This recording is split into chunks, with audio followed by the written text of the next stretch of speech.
Boom. Boom. Boom. No, you need like the siren sound effect from like the Civil War movie. Wow! Wow! Hey now, it's your boy PSA Sitch here with a surprise. Oh my God, it's a surprise Friday. Today's Friday. I don't Yeah. even know what date it is. A surprise Friday stream. Look at that. Yeah. What We're are we going doing up against today? my buddy Nerdrotic, who does Friday Night Tights. So this stream Wow. is going to be anemic as far as viewers Don't go, but they? that's okay. Okay, that's fine. Well, we just want Anyway, to look. There was a lot of people that were big mad in the comments about the video that we put out on uh, surrogates, Michael Knowles. So Matt obviously we have. Walsh. Oh yeah, the Same other difference, Matt, right? the other Michael Knowles, Right. Matt Walsh. Yeah, exactly. So I just, there was that video got probably like 6 times a number of comments that we normally get. So That's obviously good people, engagement. it is good engagement. So we thought, look, let's take that good engagement and actually talk about it a bit. Right. So Right. I, Even though we did get like, what was it, like 20% dislikes, but still, majority of people still agreed. yeah, So I think we good, had like a 78 like ratio, which good normally on we're our about a audience. 90, Yeah. 95 to Right. 100%. Sure, sure. Yeah, that's normal for the channel. But look, if people, we're in an interesting situation here because obviously anyone who watches the show knows Sitch and I are very much on the left. Like our What? moral intuitions are liberal. Some Uh-huh. people would say classical liberal, I guess. Some people would say libertarian, but like now people call libertarian on the right. But I never really bought into that. I never bought into the libertarians being on the right. So, Hmm. but the a lot of the arguments that were being made, I was not on board with. And the thing that I didn't like most of all is the fact that people were throwing around the eugenics claim. They were Mm. saying this has a real eugenics vibe to it. So, I mean, do you want to go through basically what the arguments were and what the video was? I brought the video up. I don't know if we want to watch it again. That seems like I think we can just kind of summarize what's going Yeah, on. so the video essentially, Matt Walsh was talking about how there was a Fox News radio host who's gay, and he and his husband, they did some kind of surrogacy, which is essentially when you have a woman, they use one of their sperm, and they had a woman that they chose and paid to basically fertilize her egg and carry the baby to term. And then once the baby is born, the uh, the two gay men who are married and been married for 5 years or 4 years, I believe, then it becomes their child legally. Right. And if you missed it, Sitch said this is a Fox News host. The So it's Fox a News radio host, yeah. yeah, so it's a gay conservative. Right. And And Matt Walsh was very upset, not only that this happened, because he doesn't think that gay people should be allowed to adopt, marry, or do this surrogacy thing, but he was kind of big mad that other conservatives, especially people that worked at Fox News, would dare congratulate their, coworker for having a child. right, which to my read of the situation is very conservative. It's very traditional, right? Yes. Getting married, having kids, starting a family. That is Hmm. very traditional. Even if a gay couple is not the traditional family unit, it's Right. pretty close to the traditional family unit.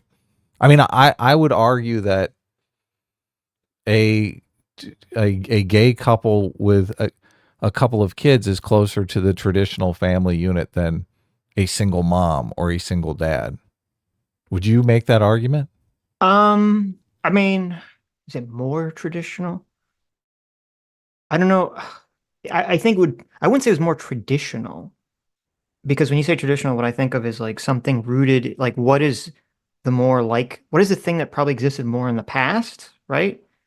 Right. I'm saying the thing that It existed in would the be more past like was aligned with conservative principles and more aligned with probably creating better outcomes for the child. right. I would agree with that. Yeah. I'm saying the thing in the past that the traditional family unit was a mom and a dad and Yes. kids, right? Right. And if you look at that situation, a two dads and kids is closer to that situation than divorced, three-time divorced, Yes. I three understand what you're saying. three Yeah. kids with three Right. different baby mamas, three kids with three different baby daddies, right? Hmm. Hmm. I'd say those are further away from that traditional two people raising children together as a team. That's where I would say Yeah, they're I want to more use the similar. I understand what you're saying. I just want to use the word tradition. I would just Hmm. say more aligned with the values that the Hmm. tradition is trying to set up. More similar. More similar to the traditional Yeah, values. maybe Yeah. that's it. Yeah. Yeah. Okay. I would agree completely. So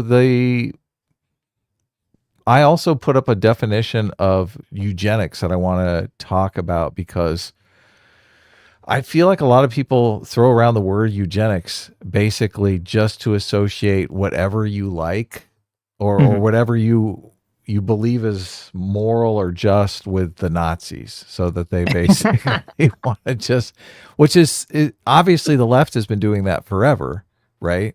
They Right. want to call everyone a Nazi because they want to say, look, you're racist just like the Nazis. So now the right is doing it. They're saying, look, you're just like the Nazis because you want to engage in eugenics. Hmm.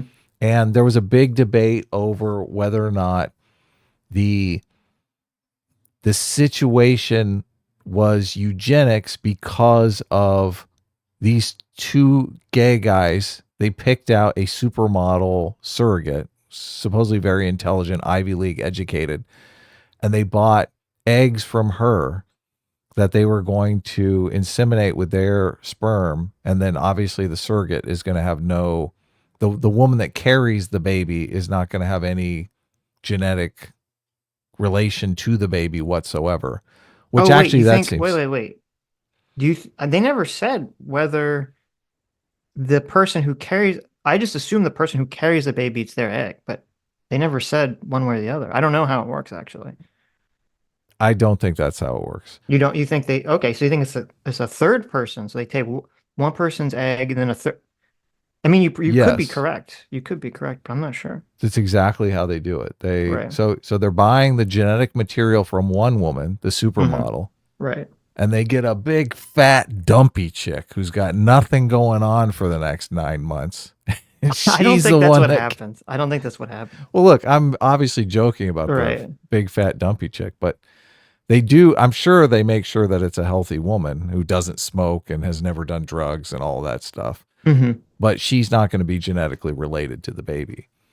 They're going to they're going to implant the fertilized embryo into her, and she's going to basically carry the baby to term. So Right.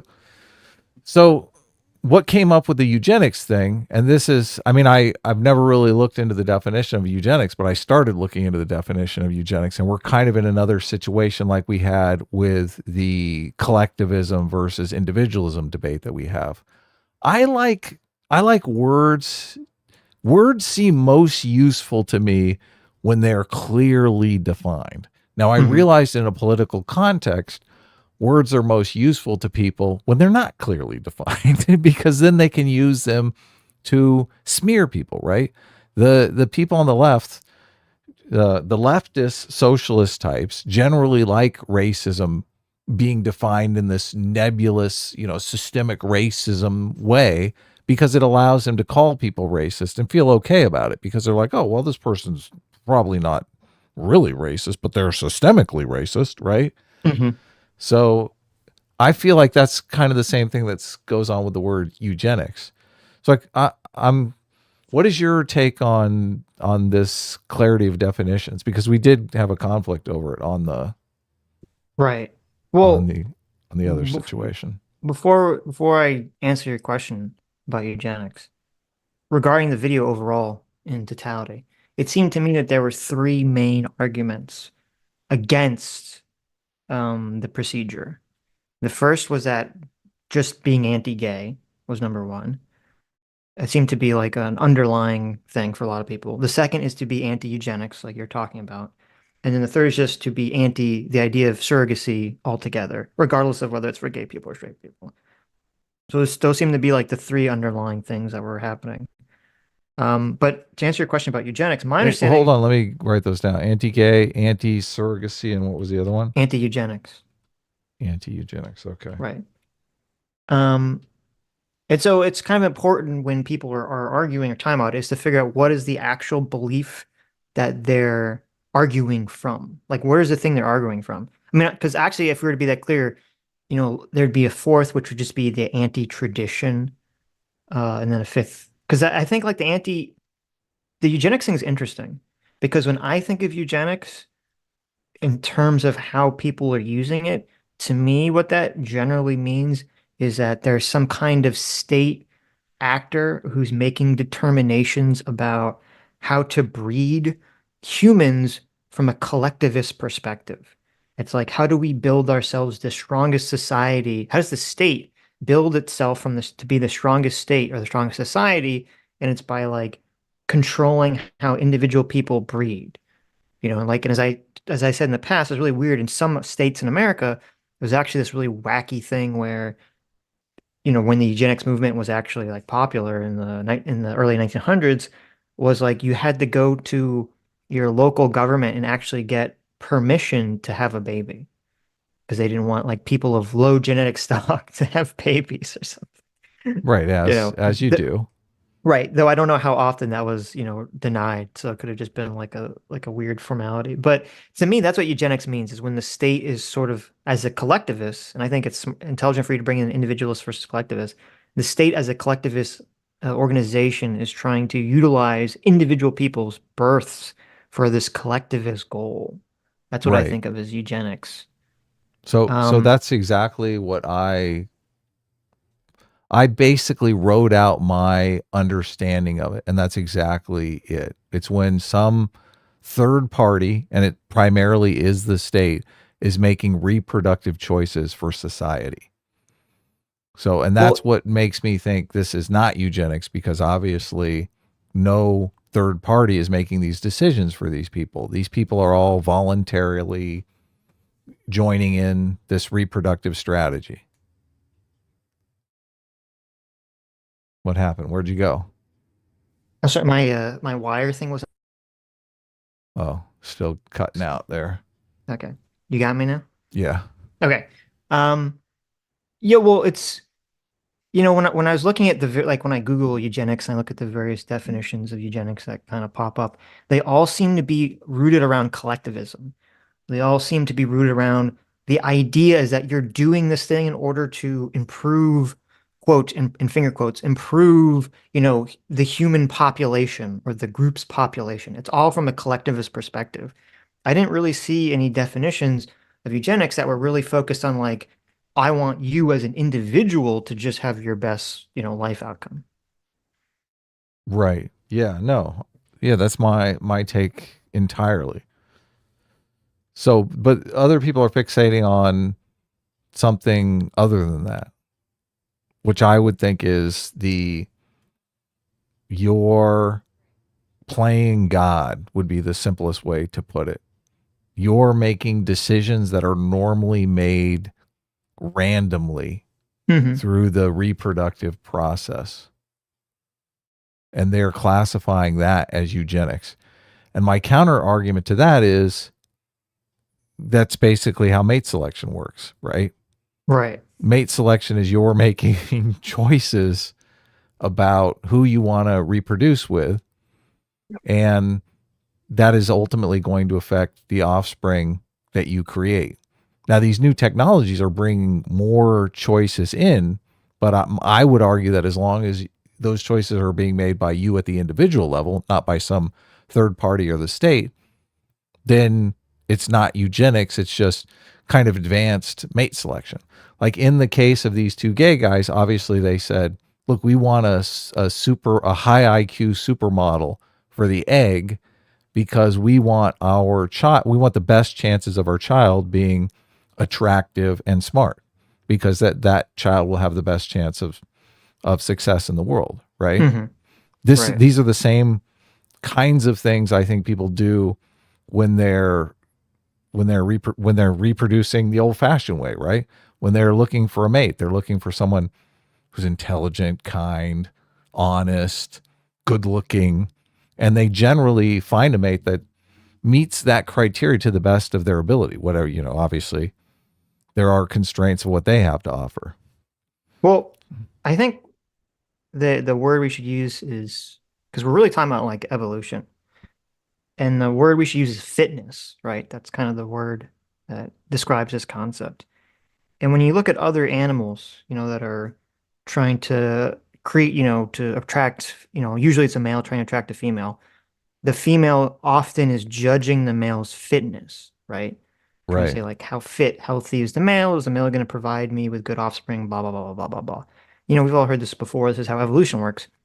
And humans obviously seem to operate under the same principle that when you have two people come and they're trying to, decide whether to mate on some unconscious, deep down animalistic level, there is this judging of the other person's fitness.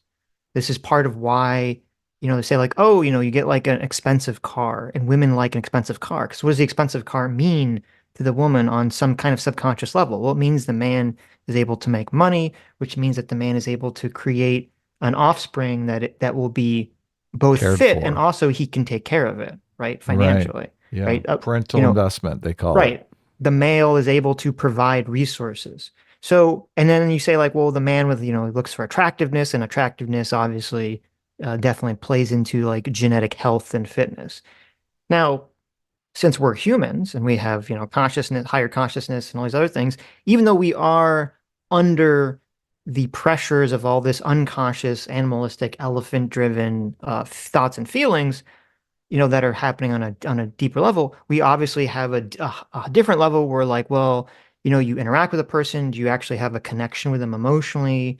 Do you actually able to communicate with them and have, interesting conversations? It's not just some kind of physical thing. Do you love them? Like there's all these things added on top of it because we're human. But we have to remember that underneath it all, there still is the selection for fitness is still a huge part of how humans decide who to have relationships with, obviously. It's just kind of put through the lens of the various cultural things that we in our Western society deem to be, worthwhile. And so in the surrogacy situation, you're essentially just stripping off the top layer of, do you love the person? Do you have a connection with the person? Because it's not necessary because you're not going to actually be with the person, right? You're stripping off the top layer and you're just selecting for fitness, which I don't see why that's a bad thing because that's what all animals do. That's what humans are doing. And why would you need any of the top layer stuff of connection or personality compatibility if you're not going to actually be involved with that person? You're just getting a child. They're just having a child with a person, right? Right. Or you're just really using the genetic material of the person of the child. So why would you not select for anything other than fitness? It doesn't make any sense. Yeah, of course. So the split is really between these two arguments, just on the definition of eugenics. Obviously, Sitch's law here, we're arguing definitions, but the more I engage in these kinds of debates, the more I think definitions are actually important. They really are. Yeah, they Like are. people Yeah. completely dismiss arguments. Like this is the thing. A lot of people throw this eugenics thing down, and that's just like the end of the argument. This is eugenics. Eugenics bad. You're wrong. Like that's the Right. extent of the argument. Which is a concept called word thinking. It's you say Mhm. that I have defined a word to exist in a category, and this category is bad. I'm not going to argue why it's bad. I've just determined it so. So therefore, because your thing exists in this word, it bad. Well, look, Right. I I just want to keep the words. It does have a bad affect to it, and I just feel like the definition should take advantage of that bad affect that already exists. So I do want to narrow in on what is actually bad about it. Right, right. No, no, I agree. Like, and to be clear, like everyone engages with word thinking to an extent because you say like, well, something is racist, racism is bad.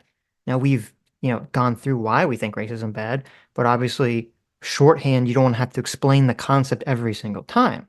Right. But then you have bad actors who will, or even maybe not bad actors, even people that are just, misguided actors who will then take the word racism and they'll apply it to a bunch of things that aren't actually racist in order to take the negative association of racism and paint whatever it is, that's going to try to like win the argument automatically. Yeah. Because I think with the eugenics thing, I think the eugenics thing boils down into two things. I think there's the people that are motivated by an anti-tradition, anti-nature intuition. And then there's also the people that are motivated by an anti-state intuition, who are just very afraid or fearful that anytime humans have control over something, there's an automatic assumption that that means the state will come in and control it for nefarious purposes. Some people have that like intuition that that's just like inevitable outcome, essentially.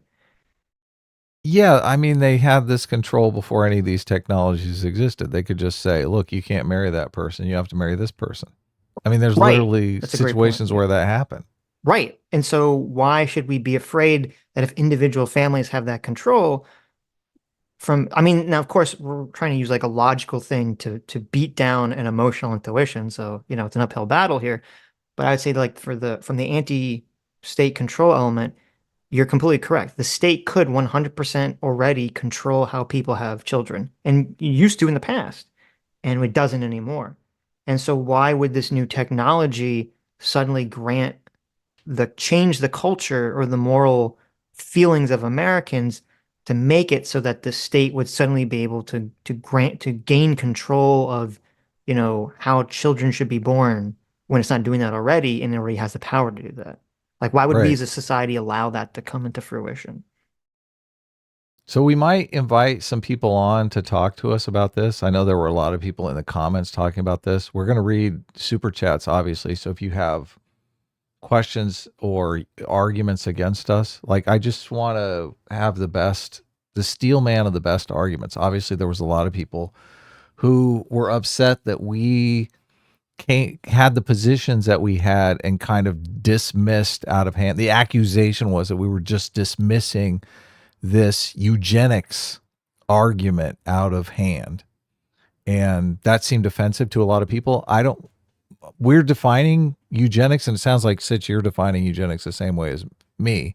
Eugenics is more when a third party, often the state, comes in and starts making reproductive decisions for people Mhm. in a collectivist sense to build a better population. And the what's going on here I don't think is eugenics, because obviously there's no third party coming in and dictating the behavior of each of the individuals involved. The surrogate is a willful party, the egg donor is a willful party, and the gay couple who will raise the kid and our sperm donors are all willful parties. So Right, this is mate selection. right. So my question is, when if you want to make the argument that no, this is eugenics, Adam, and I'm going to stand firm that this is eugenics. My question for you is, when does mate selection become eugenics? So I can look if there's a spectrum between traditional mate selection, which we're all agreeing is not eugenics, Hmm. and then this process, which you're saying is eugenics. I'm wondering what is happening there that makes it cross into eugenics. Right. Yeah. So it's very easy on the definition that Sitch and I are using, because what makes it cross into eugenics is when somebody comes in, head of the Chinese Communist Party, and says, "Look, these are the people that can reproduce." Right? It's a Hmm. very clear cut line. Some third party comes in and dictates who's going, what the reproductive actions are going to be by the involved parties. The involved Right, parties do not have a choice, right? right. And that you can even go I mean, arranged marriage can even become like an edge case, right? Is arranged marriage eugenics because parents are deciding the reproductive outcome of the children? I mean, we can have that conversation. They're definitely involved in the lineage, right? Hmm. So that's the eugenics thing. Do you want to go in before we start reading super chats? Do you want to go in on any thing on the anti-gay, anti-surrogacy, anti? I feel like we've covered anti-eugenics, but anti-breaking tradition. I mean, well, I feel like it depends, 'cause I feel like each topic could be its own 2-hour conversation. Okay. Um, from my intuitive standpoint, obviously, I don't give any credence to the anti-gay argument anyway. Um, Well, the just only let's lay out the our position on that, just so people know. Well, I mean, obviously, I believe gay people should be allowed to be married and participate in society the way the straight people should be. Right, but But it's more than that. Look, I believe gay. I don't think being gay is a choice. I think people. yes, I know a lot of conservatives do think being gay is a choice. I think you're born with who you're attracted with. I think is just innate. It's a part of your cognitive architecture that I don't think right, you can escape. So I just yeah, since since it's something that appears to be naturally occurring, and since consenting adults are not doing any harm to themselves or society by coupling, by same-sex couplings, I think it's wrong to basically say that you can't live a life that's going to be the most fulfilling life for you. So that's hmm, my take. yeah. No, I agree with that 100%. Yeah. Um, like the anti-surrogacy take, I think is an interesting take if it's completely detached from the other two. And I think you can make an argument, and I like to that. I guess I'm more empathetic to the anti-surrogacy arguments as long as they're detached from the other two arguments. And that to me, that'd be the most complicated kind of web to untangle. But at the end of the day, my position would be, well, if a person makes a decision to be a surrogate and they're being paid for it, and it's not un and like the asks are not unreasonable and they understand what they're getting into, as long as everything's laid out beforehand what they're getting into, I just think that then it's a fair process that people, if they choose to do that, then they choose to do that. Right. And But I I think would it call, shouldn't be taken lightly. I think it is a serious commitment to make, and people should understand that. yeah, obviously. Yeah. So I would also categorize the surrogacy as both the egg donors and the pregnants and the women who are going to carry the baby to term, because sometimes it's two different women. So the and this is kind of the strongest argument I see around this whole thing, and I don't know what the outcome will be, but I have a gut intuition, which often are incorrect, often are wrong, that bringing a child into the world that doesn't have a mom or is taken away from their mother, I think could do psychological damage. And I think obviously that we'll have to learn more about that as this process develops. I do think obviously there are people in the world that lose their mom. Their moms die. Their parents die. Different. So other people have been forced to deal with these outcomes and have survived and even thrived. So I don't think it's like a catastrophic death sentence for this situation. But Hmm. I am interested if it puts a thumb on the scale towards a little bit more for someone to overcome. Right. I mean, we could find out that these people are more successful because they have to overcome that. That could be an outcome that people might not expect. Hmm. So Okay. the breaking tradition, like neither one of us are really traditionalists or anything like that. So No, no. just because it's the way it's always been done isn't really a good argument. That's not a persuasive argument for me. Okay. Well, let me read some supers. PC, thanks for $20. Says, cool idea to have the stream after all the comments from the earlier vid. Can you go over a few of the arguments with eugenics surrogacy is immoral, either from Matt Walsh or the comments for those of us who weren't following along? Well, I guess that's kind of what we just did. Well, Uh, we can bring up some comments. I just right. Well, the let me com let me read through the super chats first because then we'll and then if then we'll look at extra comments after that. Does that make sense? Sure, sure. I mean, the comments were a lot of the comments were pointing to the eugenics situation, and they were Right. kind of a conversation ender. So I posted a response about the eugenics claim, which got people even more mad.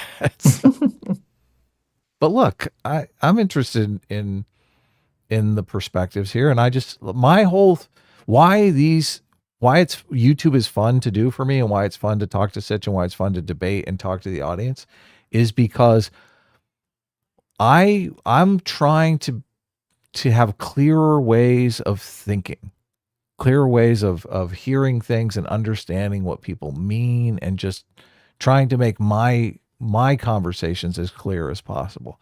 So I got to admit, I never really thought much about eugenics until this conversation came up, and I never would have known that it would come up, but here we are. So, hmm M8566, thank you for $5 and join the Free Will Seeker says, I agree with your points. I would just say I think gay people should adopt since orphans need parents, plus surrogacy is expensive. well, Yeah, there's an here, argument that it's an interesting argument, which is like, well, there's a lot of kids who need adopting. Shouldn't people do that first before they start doing a surrogates? Which, like, from like a completely like moral perspective, I guess I would agree with that, but also I would disagree with it because I think as an individual person, every person has the right to, if they want to have a child that has, their genetic, qualities to it, then that's their right to do that, right? yes, obviously, that I would say, yeah, the people have the same drive to reproduce. They want to make a child that's of their genetic prodigy, Because which like strikes me as very conservative. from the like this regarding the surrogacy thing, like this is just a medical way of essentially like if you had two gay guys who are married, they could, and I don't see like why, unless you're like saying that there should be a law against this, so that'd be kind of crazy. Like they could just find a woman on their own, right, who's attractive and intelligent, and pay them and say, listen, my partner is going to get me ready for you, and then I'm going to, go inside of you, and then you're going to have a baby, and then you're going to, give it to us. And she could say, sure, you pay me whatever X amount of dollars, and I'll do that. I mean, that's just like that'd be a quote more natural way of doing this process. I'm sure So that's been done I'm probably sure it has hundreds been of done. I'm times just throughout history. right, right. So, Wasn't that done on Game of Thrones? that was well, that's what they wanted Yeah, to do with Renly because Marjorie was like knew that he was gay and couldn't get excited for her, but they right. needed a baby, so yeah, Yeah, House of the Dragon. right. Yes. In House of Dragon, that kind of came up too.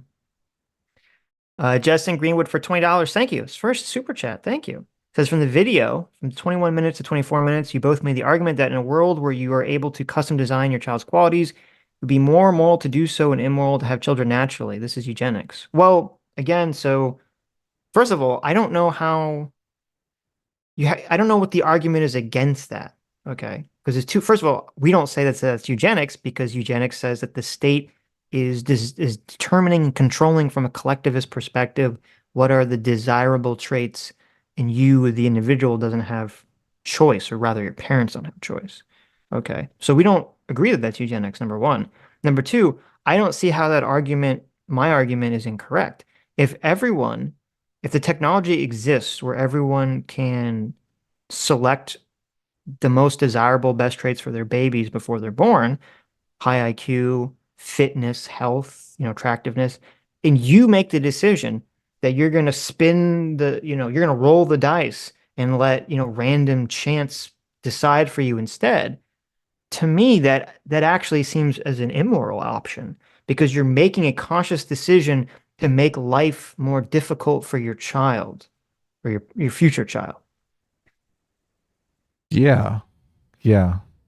If you can think of it the other way too. Imagine if you decided that you're a sadistic fuck and you want to make life difficult for your child. So you're like, Right. I'm going to choose to make my child extremely short and blind and with only with one leg. Right. Like, there's all kinds of horrible things that you can do, which would obviously be immoral. So I don't see why giving your child the opposite of that, more chances for success, Hmm. is would be. I mean, that would be the moral thing to do. Obviously, Yeah. yeah. Well, and there were some people who were kind of like straw manning that position to me on Twitter, who were saying like, well, you're in favor of like killing people with disabilities that like already born. And I'm like, wait, wait, wait, wait, wait. Like, wait a minute, what are you talking about? Like, how does me saying, well, if you have this technology available to you, you should use it, before a child is born, how does that get strawmanned into I want to walk around and just start like assassinating people with disabilities that already exist? To me, is a completely wacky and ridiculous straw man. Those two ideas have nothing to do with each other. So, Yeah. Yes. Renoro Zero is here for $20. Thank you. Says, can an aggregate of individual choices result in eugenics like New York City, where there have been years where more African Americans were aborted than born? Well, I'm going to split your question into two parts because the second part I don't think has anything to do um, with the question, relating it to like how many black babies were aborted. I don't think it has anything to do with eugenics whatsoever. But to the Well, it first, could. It could if the abortions were if someone is manipulated by saying, the state or something. right, if the state is saying we don't want black people, so we're going to mandate that black people can't have babies anymore, then That yes, is right. eugenics. Yes. But in the terms of like what's existing currently in the real world at the moment, no. Like if people are making the decision to get an abortion because they don't want to raise a child, that's not eugenics. Right. So regarding the first point, the aggregate of individual choices results in eugenics. So essentially, the way that I interpret that question is like if a like say like the Gattaca future exists and everyone can kind of choose, they can, choose how their baby is going to be to some extent. Obviously, it has to exist within the bounds that your genetic DNA will allow. So, you're not, so, but well, anyway, um, there is going to be, like, I guess the argument would be like, okay, well, people are going to choose, like, generally they're going to have their babies be, taller, right? If they're male. They're going to want them to be, around a certain height. They're going to want them all to be like, smarter. They're going to want everyone to be kind of attractive. Isn't like this going to create a bunch of people that are all going to be kind of sharing a more similar group of traits? And so therefore, is that like also not like kind of collectivist? And I'd say, well, no, that's a bunch of individuals who are just choosing things that are obviously going to align with each other because there are humans have a general agreement, depending on culture, what is our determination of fitness? What is our determination of health? What are the traits that are going to make you more successful in life? A lot of these are objective traits. Obviously, intelligence is going to be one of those things. Right. So splitting eugenics again into our definition, where if a third party intervenes, it's eugenics, and this other definition that we're kind of working out. This it seems that people are intuiting that if you get more choices, more reproductive options than just who you choose to mate with and rolling the dice, then they perceive those more choices as being moving towards eugenics. Does that seem what's going on to you, Sitch? Yes. Well, It's I think like it's number of it's choice. If you can choose the sex of the baby and the hair color of the baby and the eye color of the baby, it's like all of these choices they're saying that's eugenics. well, I think it goes into there's an intuition of anti-tradition, anti-nature. So like there's an intuition of this thing goes against tradition slash nature. So therefore it makes me feel like it makes you feel weird or wrong, like it feels wrong then, right? It's not like it's just an intuition. Something that goes against the natural order of things must be bad.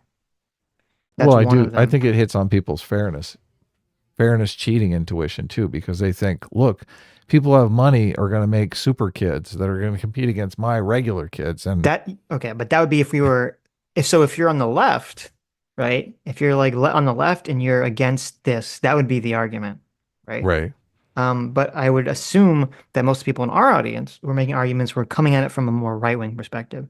So they're kind of hitting it from a purity perspective, right? Seems right. impure to do this action, essentially. Yeah, well, Uh, I'm bringing up the number of choices because I want to go back to like the spectrum thing. I want to know if it's more like a binary than a spectrum. If you get one other option, like if you can choose the sex of the kid, which is pretty easy to do via IVF, does it tip into eugenics? right. You're saying like at what point does it tip into eugenics? Right. Right, So if you have two parents, they have to use IBF, even though that the mom who gives the egg will carry the baby to term. Okay. So there's no third party involved. If they create a bunch of embryos, so they know what is the sex of each one, is that constitute eugenics, just them choosing the sex? right. Yeah, Or is there some like number of choices where suddenly it reaches a point of eugenics? right. Which is goes to the question. The question is obviously about individual choices resulting in eugenics. Right. Right. Um, Is it I haven't really encountered when I look at the definitions of eugenics, the choices made about the offspring aren't really zeroed in on as what is the eugenics. well, the state decides what the choices are. Because it's Right. usually like whenever I look at eugenics and the definition of eugenics, it's based around an idea of fitness, but then how fitness is determined or defined obviously is defined by the state. Because like, if they're the Nazis, it's not like they were saying, well, we're only gonna let smart people breed. They're like, no, no, no, we only want like white people, of Right. Germanic descent, to breed. Right. They Yes. were categorizing fitness as like, white and German. Right. So Jetson Greenwood, thank you for $10, says this would lead to an overselection of genes, lack of genetic diversity, and risk of the extinction of the species. I urge you to reconsider the moral imperative and consider the dangers of the practice. Well, I don't know if that's accurate. Now, I think there could be an unintended consequence of this, which I think is what you're alluding to, would be that this technology exists. Okay, this like kind of gene selection before a baby's born technology exists, and it's going to be utilized probably before there's like a lot of long-term testing of the technology. So you could have a situation where a lot of people are using it to say like make all their babies like super geniuses, but then that genetic change is tied into some other negative thing that we're not aware of, right? Sure.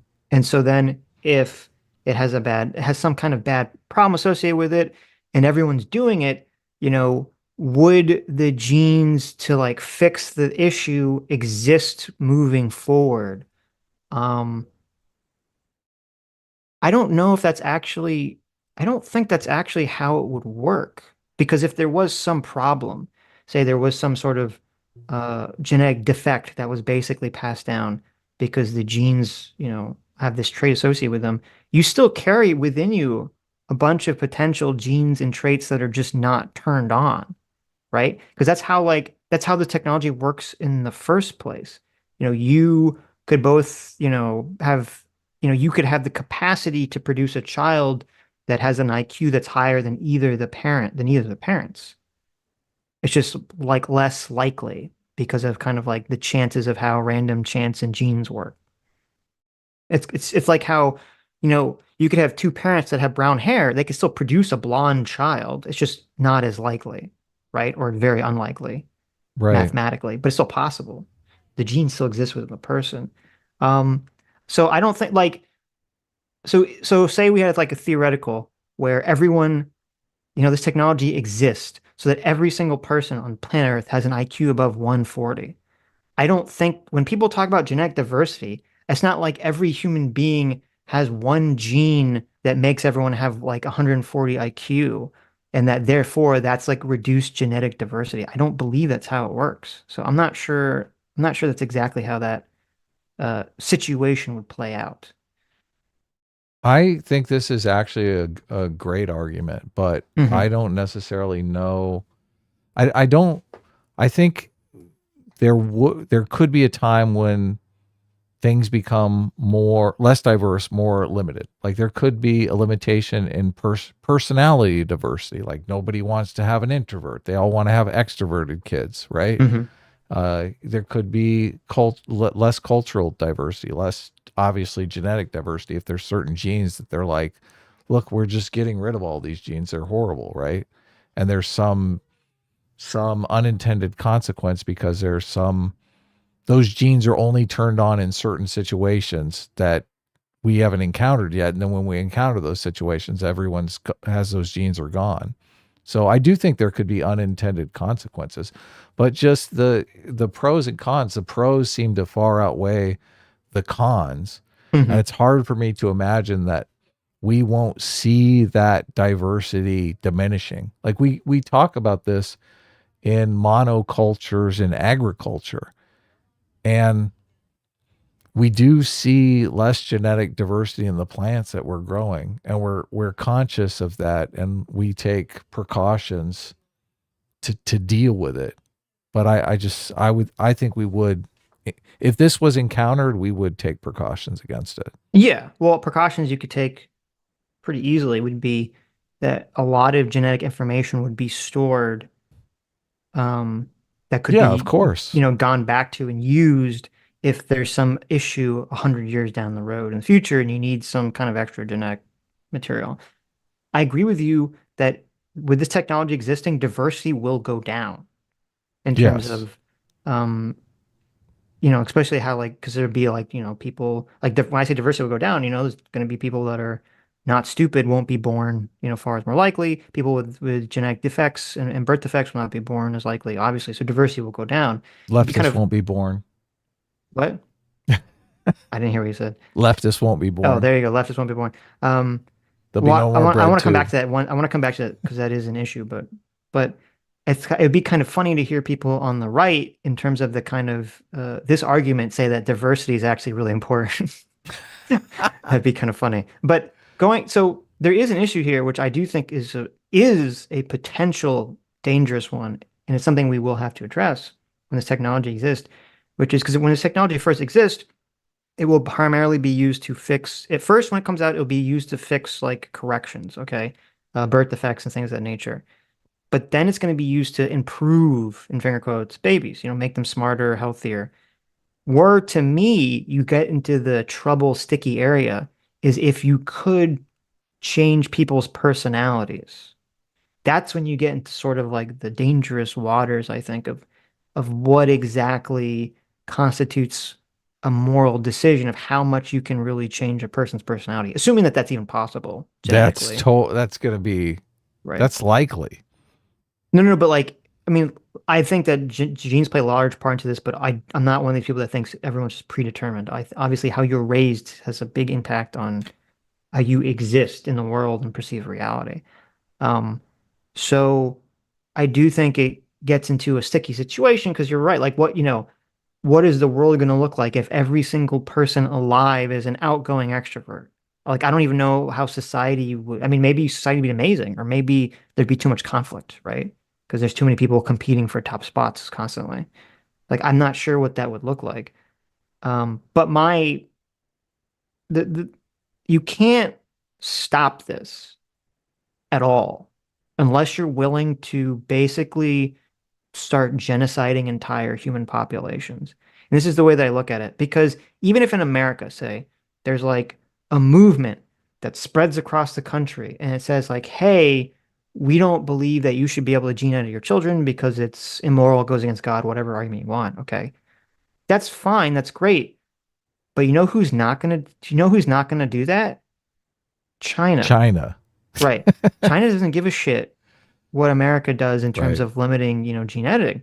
When they come over Like, with their all 140 IQ super soldiers, it's going to be right. Well, it's not even that, like, so if America says, like, we're going to make it illegal to do this, China's obviously not going to do that. China is literally going to do eugenics. The government is going to start dictating things, and they're going to, as you said, they're going to breed an entire Chinese population of super geniuses that are all, super smart and, super attractive. And they don't need to like conquer us through military power. They will just outcompete us and completely dominate the world. And so that's they're why it's like probably to doing me, eugenics on us already through TikTok, man. well, I wouldn't call it eugenics, but so to me, this is an inevitability because we don't live in a vacuum. We are competing with other populations of people. We're in competition with other populations of people, and America always needs to, in the West, always needs to maintain an edge and always needs to be competing. And if we it'd be like if we said we're not going to make AI anymore. We're afraid of AI. We're not going to make it anymore. It's like, okay, well, then we're just cutting off our leg and we're allowing other people to basically just take us over in the future because we're not willing to go forward and they are willing to go forward. So to me, I look at this as inevitability that we will have to learn to deal with. Otherwise, we will be conquered. Yes. The whole reason for evolution and cultural evolution. We're in an Yes. evolutionary arms race at all times with everyone. Well, I mean, that's essentially what this is this is turning up like this would be turning up evolution to like, Yeah, 3000%, and shrinking the time scale of it of dramatically. course. Yeah. So Miles Parker for $10 says, let's be honest with ourselves. If we reach deep down inside, I think there's one type of eugenics we clearly actually support. Furries shouldn't be reproducing. There you go. Well, thank you, Miles Parker, for your first super chat. What's up with why not let the furries reproduce? Well, see, but this is what I mean. Part of why this is interesting because this will really shine a light on what is exactly nature versus nurture. Because will that actually be an option? Will the ability to like uncheck a box or check a box that says like make sure your kid is not a furry, will that like be something that you could select with gene editing? Can Like, you I don't know the answer to imagine? that question. And would you like to get rid of furryism, socialism, like all Right, these right. different things that you could Yeah. just I don't know. I don't know the answer screen to that out? question. Um, so I don't think like my guess would be because the way that genes work is like a lot of genes are tied into other things. And it's like it's a very complicated web of things to deal with. So this technology could be actually like much further down the road or far more complicated than we understand currently, even with machine learning. Because it's not like my understanding is it's not like there's a magical like one thing that you can just change and it'll up your IQ. Like changing that IQ element of your genes would have a bunch of other effects and a bunch of other things. Well, Um, and there's reversion to the mean. Even these guys who got this Ivy League educated supermodel, nothing to say that that kid is going to be smart. well, I mean, well, that's yeah, that's because it could just by random chance the kid could not be smart, right? Yeah. But with gene editing, they're going to ensure that the kid would have this intelligence of that level, right? Right. Hypothetically. Yeah. Right. Hypothetically, we could get there, but I'm just, people are already they're calling this situation that we just reviewed in a video this week eugenics. It's like, wait a No, yeah, I second. agree. Right. Because you could have those gay guys and they could have some baby with some supermodel genius and the baby could still just by chance be stupid, obviously. Right. So Calvin Paffer for $5 says, Adam, please don't do this to yourself just to spite me. Take the jacket off. What Yeah. Nobody likes my orange jacket. what's wrong with your jacket? Well, actually, I take it back. Calvin doesn't like my orange Why doesn't jacket. he like your orange jacket? Everyone else loves my orange Are you sure he jacket. doesn't just want you to jack it off? Oh, Sitch, so bad. Don't do that. The Justice 35 for 15 months. Thank you so much. Says, hey now, Sitch, just saw the EFAP where you debated the prequels. Wow, that was forever ago. Would love to see more movie debates on the show, especially with Disney as it is right now. Well, we'll take that in consideration. I always Yeah. love debating movies and stuff. So We did a debate with Doomer that you can find on the channel that's about Barbie. And we did one with, what were their names? Actual Fandom, I think. actual And fandom yeah. and Bobo. And Bob, I think his name was Bob, but I can't Bob was remember. actual fandom, I thought. No, that's Dean.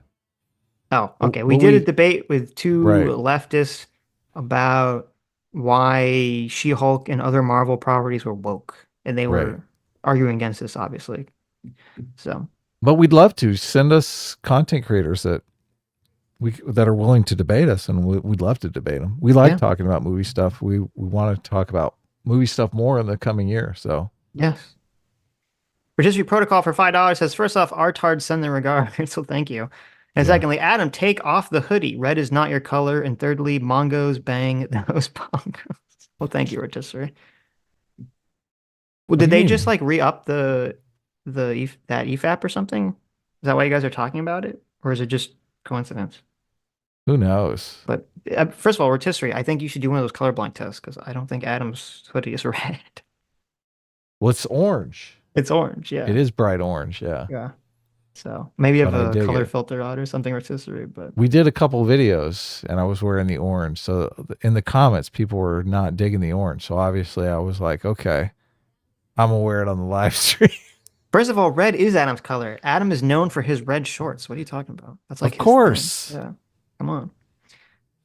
Batman's Pet Goldfish for $20. Thank you. Says my issue is that genetic manipulation is way too powerful a tool that the government will at the very least try to control under the guise of safety. I'm fine with surrogacy and think calling eugenics is silly.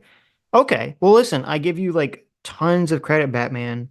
It's Pet Goldfish, and maybe this is because you are Batman's pet goldfish, so you have like hyper sense of self-awareness. You learned from the great detective, but so you're talking about exactly what I said, where there is a fear of state control, and I completely agree that that is something with this technology, we will have to be hyper vigilant for because there will 100% be actors who try to use this technology to increase state control or collectivist control or something to that effect. And we will have to prevent that from happening. I have confidence we can in America. Other countries, I don't think so. But in America, where I think we do have a massive culture of liberalism and individualism, I do think we'll be able to fight against that. Um, And skepticism of government power, and skepticism which, of government power. yeah. I think the same thing is going to come to fruition.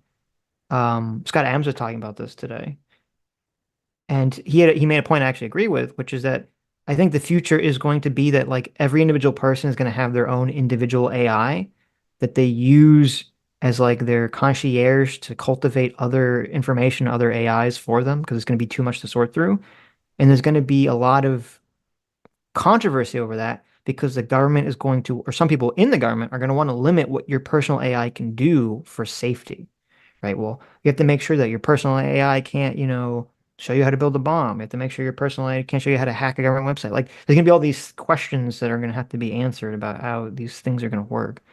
So, so I do agree that it's definitely something we have to keep in our minds at all time. Stock for $2 says, why not call them universal versus local eugenics? For the There you, obvious reason. there you go. That's very funny. Boba Pack for $20 says, while not applicable to the situation, what do you guys think of a second definition of eugenics regarding aborting babies that may have defects, which makes life difficult, but is still not that bad? Think the movie 300. Um, well, so the reason that people want to call something like that eugenics or want to call something like P plus P equals R as racism is because these words have emotional power to them. And so to take a word that has a negative connotation like racism or eugenics and apply it to something else is to try to transfer the emotional badness of the one thing to a different thing and say, well, it transfers, so therefore the second thing is like wrong or bad. Sometimes I wonder if it's just matching the emotional valence because think of the example here. Hmm. That example definitely already has a bad emotional affect to it. Well, okay, but well, hold on, let me finish. Which is that now can you advocate and think it's immoral to abort a baby because it has some kind of birth defect? Like, yeah, that's fine. And you can make an argument for that, and that's fine. You can make an argument for that. And depending on what the birth defect is, I may agree or disagree with you. I think it had to be kind of on a case by case basis.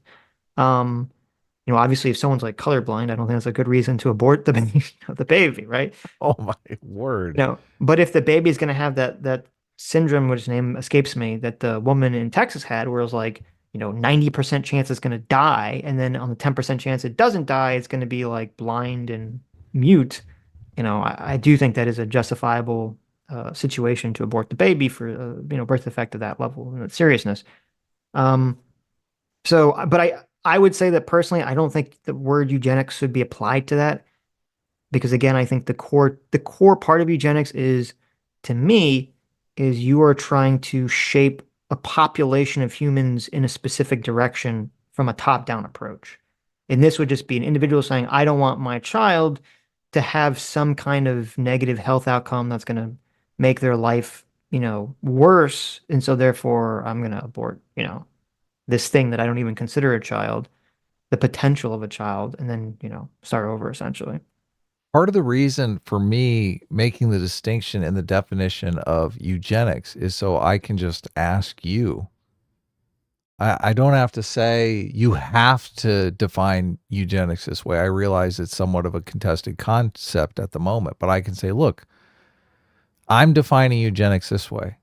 If you're defining eugenics as an individual making choices about reproduction beyond random chance, then that's fine. But we're talking about two completely different things.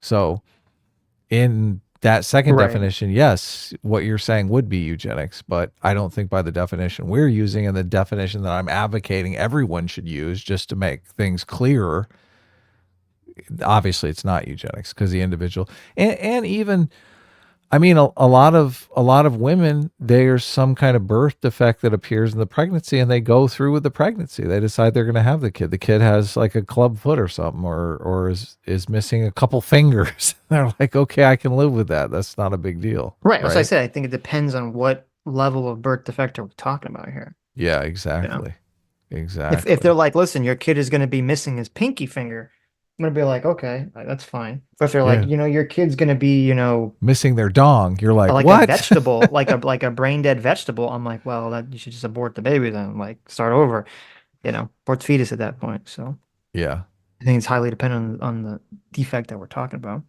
right, Libertarian Sasquatch for $5 says, I agree with Adam. If the sperm donor met this model at the bar, none of you guys would care. Well, that's what's kind of interesting about it is that, like, and this is kind of why I talked about selecting for fitness. Like, as humans, we're all operating according to our evolutionary pressures, but we like pile a bunch of things on top of it that kind of make us forget that we're animals. And so, like, we seem like we're acting according to something else just because it's kind of the quote traditional way that things are done. And then when we do things in untraditional sense, that kind of strips away the the illusion part of it and kind of get down to the baser nitty-gritty part of it. People become uncomfortable with that, which I understand right. that they would, but that doesn't mean that's necessarily bad just because you get uncomfortable with it. Yeah, love is a intuition that's Right. evolved to serve your genes, Yeah, which yeah, exactly. a I lot mean, of people love. don't feel comfortable with at Right. all, I which mean, I that's a great get. point. Love is an emotion that evolved to basically make it so that you would reproduce and protect your young, essentially. Yes. Yeah. So, Yeah. A just lot of animals don't feel love for their offspring, no, but the which ones that, is but that's what's, this is when I've said this before. It's very interesting. Some people, they kind of act like emotion is a higher function of human behavior when it's the reverse. Emotion is an evolved chemical process that animals have that makes them act in specific ways because they don't have a higher consciousness like a human does. A right. mama bear doesn't operate according to some sort of logical principle of like, oh, I have to protect my offspring because I have some sense or I have some idea in my mind that's important for my genetic material to pass on, right? The mama Right. bear does it because the mama bear feels some emotion that's probably like love, that's associated with their cubs, and it just makes them act in some way that has nothing to do with like their conscious thought process. It's funny that we evolved this entire separate cognitive system to override the main cognitive system. Yes, but you that's still true. don't think there's free will, even though that system seems designed to take free will. Well, first of all, I do believe in free will, but I believe so from a religion because I believe in God. But in a non-God perspective, the argument would be, well, first of all, the consciousness that evolved to override the first emotional thought process. Number one, very often doesn't. It probably doesn't like the majority of the time for most people. And then even if it does, that consciousness is still based on causality. So you'd still have local free will, but you wouldn't have universal free will. Anyway, Rotisserie Protocol for $20 says, thank you. Says, if genetic engineering takes hold, I think it should be a universal thing. Make every child stronger, smarter, faster. It would only make society better overall. This is the most moral route for something related to eugenics. So I think what's going to happen, and I've said this before, is that when this technology exists and is, widespread, there will be a big push, that because at first it's going to be very expensive, and then obviously over time it will become cheaper and cheaper and cheaper. And there's going to be the big question of how long does it take to make it cheaper, and should the technology be available to everyone? Because what would be a bad situation, and this is kind of what Alt Hiss was talking about when he was on, what would be a bad outcome would be if only like the top 1% had access to this technology so that they all had super children, and then that technology was basically gated off because it was too expensive, because then the 1% that had the super children would just maintain their elite status indefinitely because all their children would just be able to outcompete everyone else's children. Right. So I do agree there's going to be some system involved where everyone is going to have to be able to access this technology. To just otherwise, there's going to be an elite that dominates us. So you're using the definition of eugenics that is about making choices, obviously. Well, But I wouldn't consider that eugenics. I'm just saying the technology has to be available to everyone. I mean, rotisserie protocol is Oh, using the oh, oh, definition. right, The super chat implies it that they're right, yeah, using yeah, that second definition of eugenics. The But I agree. I just technology always gets less expensive. Like there was a sure, time when only certain people had access to cell phones. right, Now everyone has a smartphone. yeah, yeah, So yeah, right, this will, I'm sure, go the same route. yes, There'll be a time when it'll seem bizarre to it'll seem dangerous to reproduce the old fashioned way. of course, Yeah. yeah, because you'd be like, well, you don't know what your kid's gonna be like. Yeah, You could have exactly. some, What if you get a bad kid? yeah. What if they're retarded, right? Yeah, what if they're just a problem child? Well, but see, but here's what's gonna get what's weird because like, okay, so what if they can start change like make it so, oh, well, we looked at your genetic makeup and there's like an 80% chance that you're gonna have a kid who's a psychopath. But we can fix that. Make sure your kid is not a psychopath, right? They're just like Wow. normal. So, I mean, there's gonna be all sorts of like it's gonna be really weird. A lot of weird moral questions are gonna be hitting us around the same time with AI and then also probably gene editing.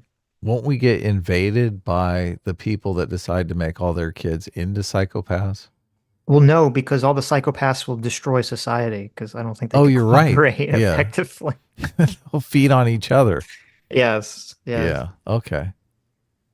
Good. Uh, We're safe. well, I don't think there's any culture out there that exists currently that would advocate for their children to be psychopaths. Yeah. I mean, because like if you think about it from like China's perspective, China's going to be in like this really weird realm because they're going to simultaneously because whatever's the most Orwellian scary thing that's going to happen, China's going to do, right? And China's going to be in this really weird realm where they're going to want to genetically engineer their children to both be intelligent and also like go-getters to invent new things and do new things, but they can't be too go-getters because then they'll overthrow the government and want freedom. So they also have to be like complacent. So China's going to be in a like really weird bind of like trying to figure out like what kind of fucked up shit they're going to do to their kids. That's fascinating. And I don't know, I don't know if they're going to figure out the They're answer. going to be super docile and super intelligent. But then they're not going to invent or do new things Yeah. if they're too docile. Yeah. Creativity is about breaking rules, Right. essentially. Yeah. So, yes, I mean, that'd be actually kind of interesting if China makes a bunch of like super kids And then the super kids basically overthrow communism because they're all like, we deserve the right to vote. Equishadox for $5 says it would really complicate my relationship with my parents if I found out they chose my eye color, hair, height, etc. I don't think I'd consent to it. I mean, I understand that, and that's definitely a lot of people feel that way. Um, but I think that's just a thing that will just change as it becomes the norm. It's gonna be like, what, your parents didn't choose to have you look like a supermodel with 140 IQ? Wow, your parents must not love you, right? Like I could see very easily that the cultural attitudes about that will shift, over time. Yeah, I could see you getting mad at your parents because they didn't choose to make you 6 feet tall, and you're Right. competing against all these other people who are 6 feet. You're like, why did my parents hate me?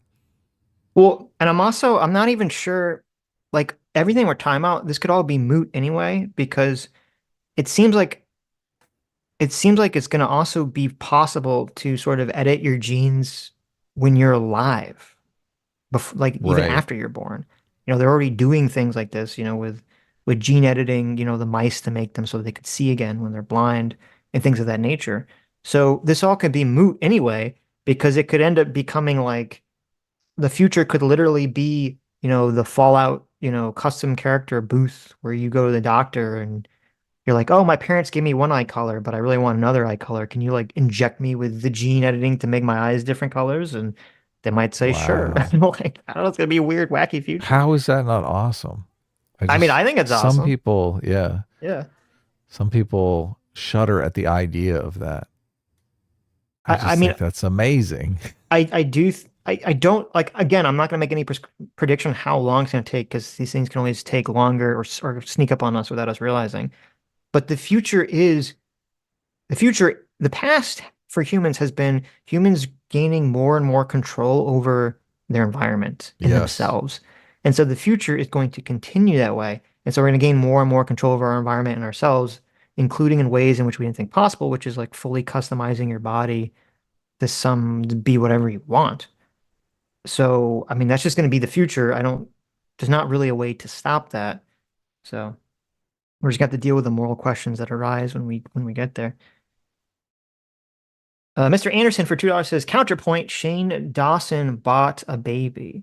Yeah, I saw that the quartering is like very very against Shane Dawson, who I think he had a surrogacy too, like just like the person that Matt Walsh was talking about. He was very against it. So I'm not a big Shane Dawson fan, so I understand your point. But we can't tell people that they're not allowed to have kids because we don't like them. Well, you can, Oshasi, but I don't think they're I going to don't think listen. that's safe, but Oshasi for $20 says, I do not think it's more choices. The big difference to me between mate choice and genetic manipulation is known outcomes. If you can pick outcomes, you will inevitably remove outcomes from the gene pool. Sure. I mean, presumably they'd be outcomes that people don't want to have, right? You would Um, think. so I mean, it is different. I'm not gonna say it's the same thing. It is, well, it's so like when you're doing mate selection for fitness, it's essentially like both on a conscious and unconscious level, you're trying to mate select for an outcome, for genetic outcome. It's just the answer, the consequences of your selection are kind of shrouded in the unknown. And I understand you're saying, well, now we're basically removing the shroud so it's known, and so it makes it is different. Um, but why does the difference make it bad? Why is the fact that the outcome is known make it bad as opposed to making it more precise or making it good? Just because you'll remove, I mean, the danger would be if you remove good outcomes from the gene pool. So A lot of people were clapping back at my casting this as just mate selection by saying mate selection is completely different because you don't really consider your offspring. You're not choosing a mate because you want to make a particular type of offspring with them. I think you And are I though. just, yeah, I just, I was like, I thought, hasn't everyone had a significant other that you've said, look, we would make amazing children together? Like you've contemplated what the children would be like. It seems like that's a normal part of relationships. Well, so I understand where the feeling comes from. It's kind of what I said earlier. We're animals. We're definitely under evolutionary pressures, but since we're, have this, human consciousness and human experience, we put a bunch of things on top of it to kind of trick ourselves that we're not operating under evolutionary pressures when we still are. Um, so I mean, I don't buy that humans are like free from these fitness checks because like if you think that here's the answer to the question. If you think that humans are not selecting mates right now based on fitness and offspring health, then you must believe that attractiveness is a blank slate that's completely dictated by culture and society.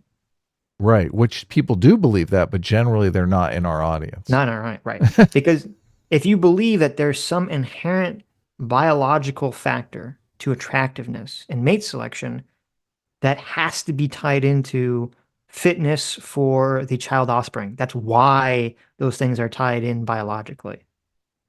So Yes. you have to believe one or the other. Yeah, you can't hold those two incompatible beliefs. Right. You can. Well, I mean, you can, but it's inconsistent. Uh, Christopher Keaton for €5.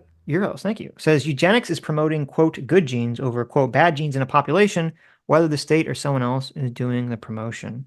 Well, again, if by someone else you just mean individual people, I would then that's to me, and the reason that we have me and Adam have agreed on our category of it being the state or some sort of outside force is because if you're including the parents in that decision, then that would mean that by definition, normal human relationships are a form of eugenics, Yeah. which we don't agree with. So, Normal mate selection that we're experiencing today is fits that definition of eugenics. right. Because humans are selecting mates based on predetermined things that I thought we all agreed on biologically. There's at a level of biological attractiveness that people are basically engaged in. So obviously there are cultural levels of attractiveness too, but there is a lot of biological things that we consider to be attractive for men and women that seem to be reproducing itself through all human society. And So, people do this so readily. I mean, you can show people two pictures and you can say, which one of these would you rather produce a child with? right, People will just immediately, right? right. Yeah. Mithram 6 for 500 Kazarkazark says, I think what really rubs the religious people the wrong way is that you're engineering away the suffering and accepting suffering, dealing with the hardships God puts on you to test you is an important part of religious faith. It's basically cheating. Huh. Well, I mean, that's an interesting idea. I hadn't considered that obviously because I'm not religious in that way. Um, but maybe. I mean, it's definitely an interesting idea. I would say in response to that, that humans, it's kind of like when we were talking alt history, which is that humans have this level of homeostasis kind of built into us, where we always sort of like whatever we experience becomes the norm. And so therefore, and humans also can only understand things through their opposites. Like, I don't think you can have a human that's experiencing bliss all the time. Like, because it can only understand good things by understanding bad things, right? Otherwise, bliss just becomes the norm and you're not feeling bliss anymore. You're just existing. That's your normal state, right? Yeah. And so even if you had a situation where like you could genetically engineer all children to be emotionally healthy, super smart, super attractive, whatever, that would just become the new norm. And then whatever suffering they have, like it would like we might not consider it suffering. Like because Well, from our level perspective, of suffering might actually kill us. what? Like we're talking about people who are progressively getting stronger, smarter. Right. Like the level of suffering that they can endure would probably be much greater than us. Well, yeah, Might actually yes, kill right, us. right, Yeah. right. But like what I was gonna say is like, so what they're considering suffering, we might not, or it could be the opposite. It could be so severe and they could still persevere that we would die, right? That's probably Um, the case. That's what I would think. Like the yeah, tolerance we right. would be Well, progressively pushing it up and up and up and up. right. It could be yes, or the opposite. Like for example, and we already all experienced this, okay? Because like for example, you can be, I don't know, you don't get your promotion at your job, or you're late somewhere and like it really pisses you off. Like traffic is fucking awful. Like imagine you're sitting in traffic, you have to fucking commute every day and it takes forever and you're like, this is so unbearable that you have to do this, and it like really pisses you off. Or say, someone breaks up with you and you're like, it's like you're devastated, you're heartbroken, right? Your suffering is real, your experience of it is real, but then compare that to like someone whose entire family gets wiped out in Israel or Gaza. Like Right. it's like such a like extreme level of suffering, right? And so it's like, well, okay, just because there are like horrible things that are happening to a higher level of suffering elsewhere in the world doesn't mean that your suffering, which by comparison seems minor, isn't real. It's just how humans, understand and quantify the reality that they experience.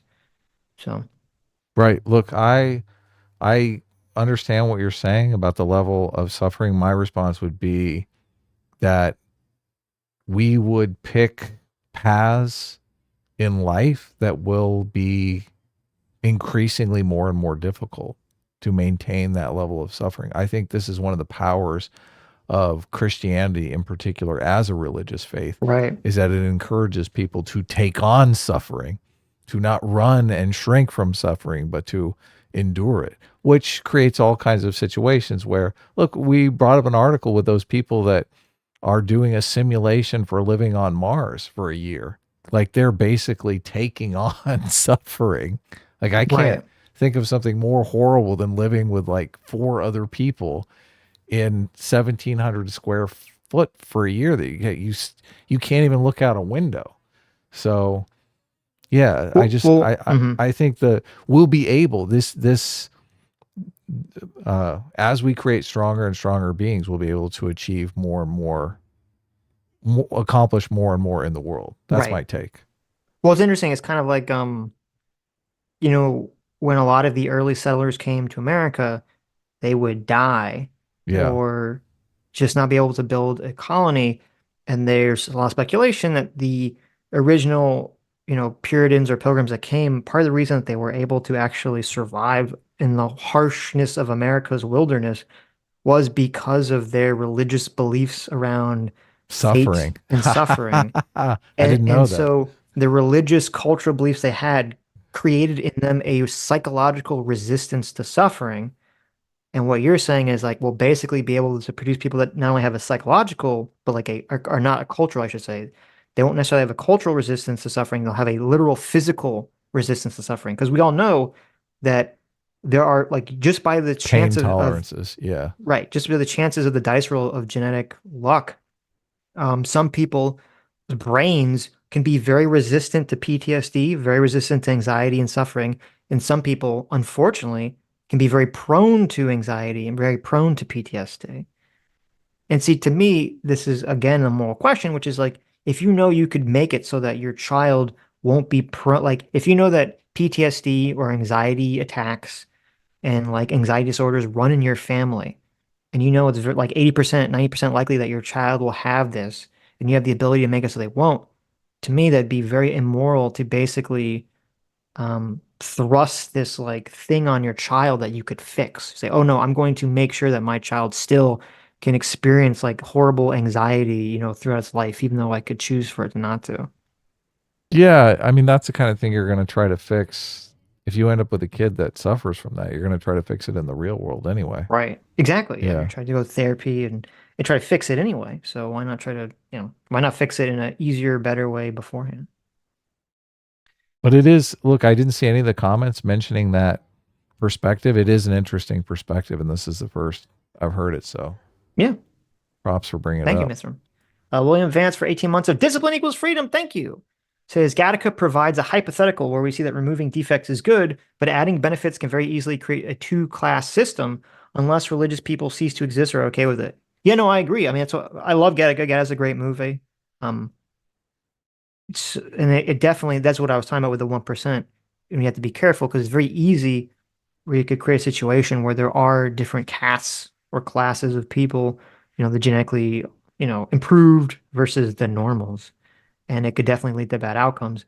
And if you've never seen the movie Gattaca, it's very good because basically what happens is the people that were not genetically engineered off birth are um, discriminated against, and they can't really, they can't get any job that's not like, a janitorial job, some sort of like, you know, menial labor job, essentially. And obviously, I'm not in favor of any of that. That should obviously not be allowed.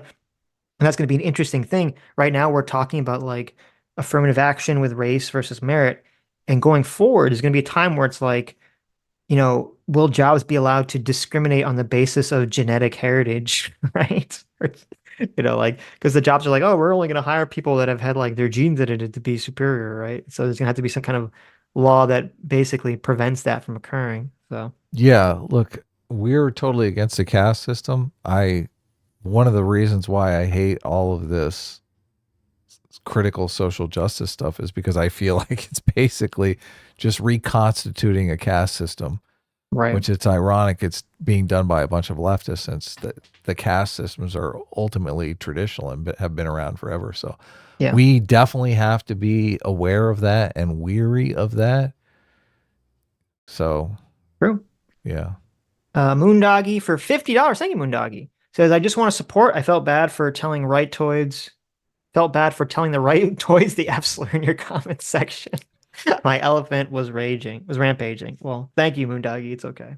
We still love you. I pinned a comment just so I could keep track. A lot of the times the comments get out of control, but if people argue under my comment, I can at least track on what people are talking about. So, but it was just off to the races. I think everyone's health was rampaging, Right, right. which I mean, look, it's an interesting topic. So It is. sometimes it's hard for us to come up with interesting topics.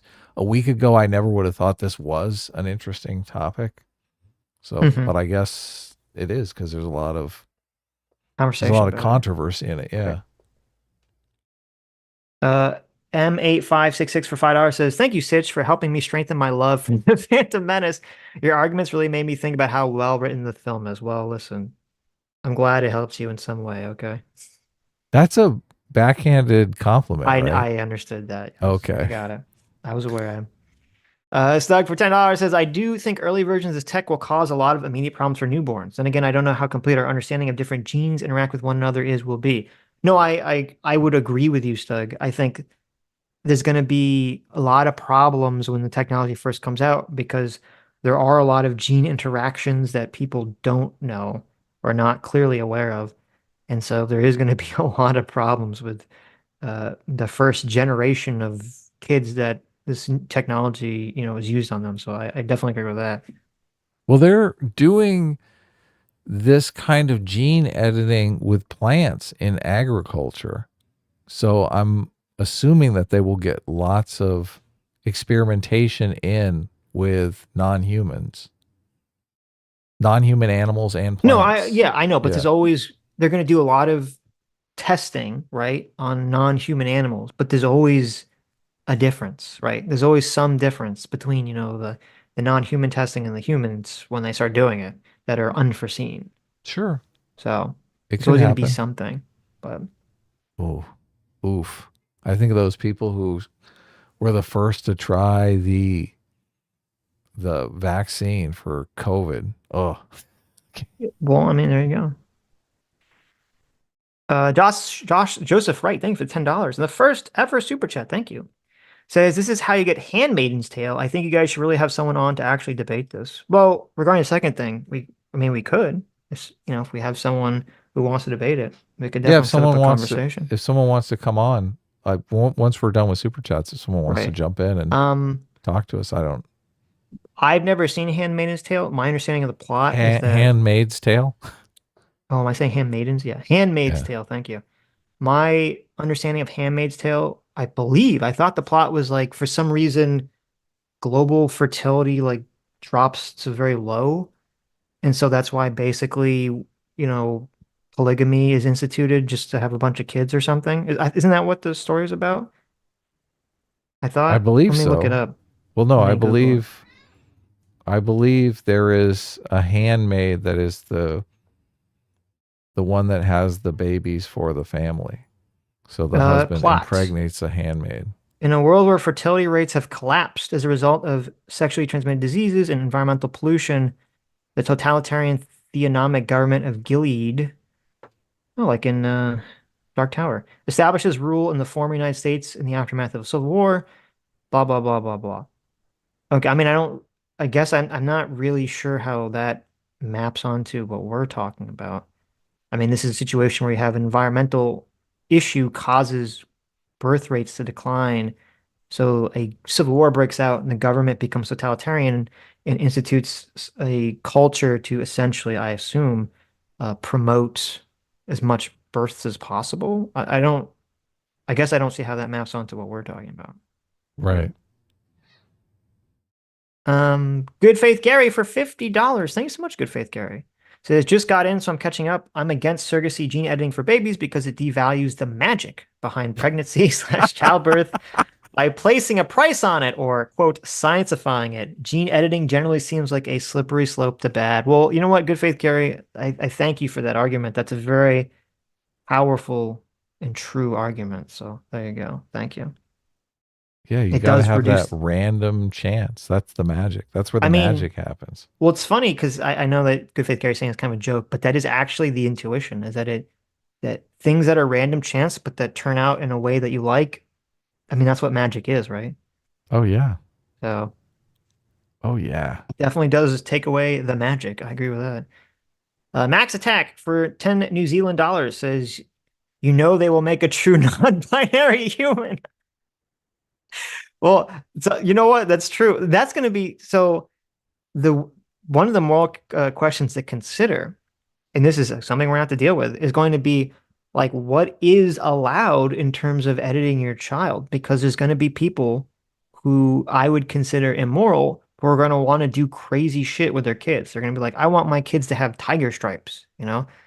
I want my kid to have a fucking lion mane. I want my kid to have chameleon eyes. Like there's going to be all sorts of wacky shit people are going to want to do. Um, Now, I would argue that there should be regulations to prevent, things of that nature from coming to pass. If people want to gene edit themselves to have those later in life, that's their choice. But I don't think parents should be able to like do like insane shit to their kids that kind of pigeonholes them into some kind of weird, wacky thing. So I would consider making a child truly non-binary would be something that I think should be illegal. So Should be prevented. yeah. I was thinking of the parents that will want to have a trans kid. And if you, What would that even mean? What do you mean? They yeah, want their kid to have gender dysphoria so that they would transition as an adult? What, well, like that's so weird. if you want your kid to be trans, why not just switch? Why The not just gender. switch their biological sex No, but I mean, you're and right. save them the trouble? There could be some like insane people that want that. They want their kid to have gender dysphoria, which to me would be highly immoral and Right. evil. So I don't think you should saddle your child with I think if you were to choose to give your child a mental illness that causes anxiety or depression or anything of that nature, I think that's should be illegal and would be highly immoral to do. And by our definition, that would be eugenics, right? No, because it would be an individual parent making the decision to do this action. Well, no, But it's, it would be the state preventing them from making the action. well, no, the So the state individual no, no, wouldn't that wouldn't be decide. eugenics. The state saying that you can't do certain types of gene editing would not be eugenics. That eugenics is when the state is dictating the flow and direction of a population, right? Right. The dictation would be that the population cannot have gender dysphoria. That would be the Well, dictation. I don't think so because I think to me when I think of eugenics, it's like the state is saying, okay, we want only like if the state said all children must have 140 IQ, right? Hmm. That would be eugenics. If the state says you can't intentionally have your kid be retarded, I don't think that's That's eugenics. not eugenics. I don't think that's eugenics. It is, in the strictest sense, by the definition, a third party making reproductive decisions for you. Well, If I the guess if you're reproductive gonna say it decision that that way, you want to make right? is, I want to have Hmm. a A Riri retard baby. baby. Yeah. Yeah. I mean, I understand what you're saying. To me, I don't think limiting, especially when you're talking about a new technology, because we're having a new technology that's opening people's choices beyond the scope of nature. And this is them saying, well, we're going to limit those choices because some of those choices appear to be completely evil, right? Well, if I you're don't consider saying that eugenics, but I understand if you do under your if you're broad definition, limiting but I people don't. from using the technology Right. to make their kids smart, Yeah. you're a third party interfering with their reproductive choices. Okay, maybe, I maybe. see I what you're understand what you're saying, saying. I but I understand what you're just saying. Yeah, look, it's maybe. Well, if that's the case, I still think the government should do it. I don't think people should be able to intentionally make their kids have gender dysphoria, intentionally make their kids have 80 IQ. That seems insane to me that we it would allow does. that. Yeah. So, Yeah. Brian for $100. Thank you, Brian. Thank you so much. Says, do you think as gene editing evolves to remove blindness and other genes perceived as bad, that people begin to converge on perceived good genes? Will we have a less rich society as we restrict the different perceptions into one homogeneous genetic society? Um, that's a very interesting question. Well, I do think I think that's sort of true, but I think it's also not 100%. I do think people will begin to converge on what is perceived of as good genes over time, over various generations. But I think humans seem to be very trend oriented. So I don't think there's going to be like one magical thing that comes out that people are going to be like, oh, like this is the ideal human. And then going forward forever, that will be the ideal human. What's going to happen is, and some people are going to not like this, but this is what's going to happen is that there's going to be a trend. And it's going to be like, oh, I want, my kid to be, 6 foot and blonde, right? And so there's going to be like, a huge amount of 6 foot blonde children. But then that's going to become the norm. And then the people that fit outside the norm are going to become more attractive because they're not the normal, right? The kid who's, 5'10" with black hair, maybe that's going to become attractive because everyone's so used to the 6 foot, blonde guy. And then so like then the trend becomes, well, maybe you should make your kid 5'10" with black hair, right? So humans always are looking to change things.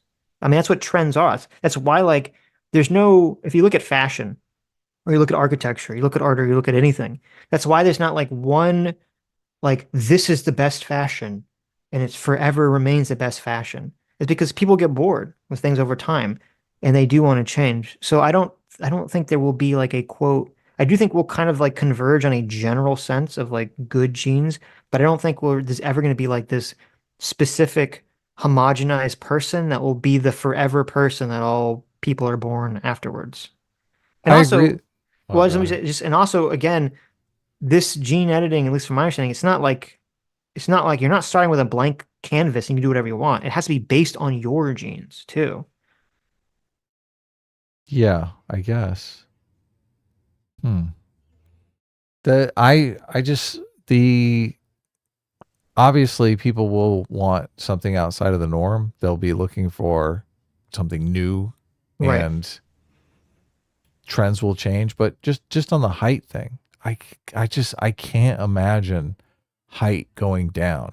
I I feel just like yeah, maybe that was a bad example, but the yeah. new thing would be 6'2", and the new thing would be 6'4", and Well, then no, because it's seven gonna feet, no, and then because 9 feet, and I then don't no, I don't 10 agree with feet. It would be there's it going would to be we're gonna find like what the lower limit is of height that people like. no, Because we're there is all going to too become tall. giants. There is a level of height that is too tall that people do not like. Right? And we will I find just the borders of these measurements. So I think we're going to have a society of giants. It's inevitable. Our we will have, structure. well, no, the average height is Can going you to imagine? increase. The average height is going to increase, but people don't want to be 9 feet tall. Okay. Right. People don't want to As be, soon as you have to fly in a plane, you're like, "Oh my god, yeah, this I don't sucks." exactly. Right. Right. Listen, I know girls like tall guys, but you've all heard girls that say, that guy's too Too tall. tall. Yeah. We've Right. all heard that. Okay. You can be too tall. So, but it's an interesting question. Will we have a less rich society? Do you mean like financially rich or just like diversity rich? Well, and again, this also, in terms of just diversity, this also plays in the question of how much of the technology, which I think will be available for people to just change themselves once they're already born. I think there's going to be a lot of weird human customization available to people when they're already born. It's going to Yeah, just exist. if you could do some sort of gene editing to make yourself taller, Yeah. People are going that to do you that. just started growing taller, that Right. doesn't seem out of the realm of possibility. No. But I mean, Yeah. it's going to be really wacky. Now, again, this could be really far away from this could be 500 years in the future, but it's going to be real wacky because I don't see why we wouldn't have a future where the technology is so safe and easy and cheap to use that someone is like, oh, I want to have tiger stripes for like a year. They're gonna have tiger stripes for a year, That would right? be badass. And people are going to be really, when this first comes out, people are going to be really upset by this. It's going to be like, oh, this is inhuman. This is unnatural, blah, blah, blah, blah. Someone's going to be like, I want like fucking angel wings for like a month. It's going to be like, oh, it's Halloween. Everyone like genetically engineer yourself to like look like your costume. Like, there's going to be all sorts of totally crazy shit that's going to happen. You So, thought you checked the no furries box, and the next thing you know, you got a kid with tiger stripes. yeah, I mean, listen. Well, listen, you're saying until they're 18, they don't, they have to be 18 before they No genetically. genetic modification until Well, you're so that not that they 18. choose. Yeah, yeah. That's gonna be the question. Should children be able? That's gonna be the big question. The left is saying children should be able to choose their genetic modifications at the moment of birth, and these evil Nazi right wingers are saying no, they should have to wait till they're 21. Right. So that's gonna be a fun. That's gonna be a fun time. Animal pattern assigned at birth will be the There you term. go. Alex B for $20 says, I loved, hated this bonus video because of the stance you guys had on the future of gene editing and how it could be immoral not to do it. Triggered the shit out of my intuitions about nature, but might have changed my mind. Well, thank you, Alex. I really Really? appreciate Okay. that. That's great.